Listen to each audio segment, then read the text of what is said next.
సినీ నటుడు సుమన్ తిరుపతిలోని గంగమ్మను దర్శించుకున్నారు. సీట్ల సర్దుబాటు సక్రమంగా జరిగితే టీడీపీ జనసేన గెలుపు ఖాయమన్నారు. తన రాజకీయ గురువు చంద్రబాబేనన్నారు.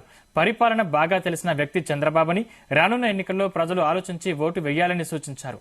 ఇప్పుడే తనకు ప్రత్యక్ష ఎన్నికల్లో పోటీ చేయాలన్న ఆలోచన లేదని సుమన్ తెలిపారు.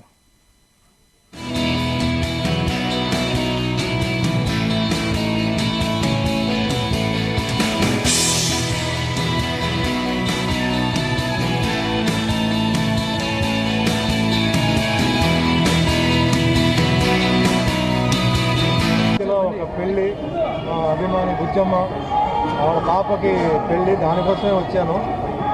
అయితే అనుకోకుండా దర్శనం మరి ఇక్కడ భాస్కర్ అన్న, నారాయణ, ఈ అమ్మవారి గురించి వెంకటేశ్వర స్వామి చెల్లి ఇలా ఉందంటే నేను ఈరోజు ముఖ్యంగా చెప్పాల్సింది ఏంటంటే జనవరి 1వ తారీఖు నేను పైన వెంకటేశ్వర స్వామి దర్శనానికి వచ్చాను.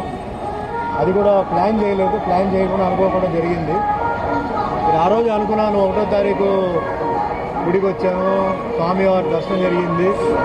ఇంకా ఈ సంవత్సరం అంతా అన్ని దేవుడు దర్శనం జరగాలని చెప్పి ఇంకా అక్కడి నుంచే కర్ణాటక చాలా గుడికి వెళ్ళాను.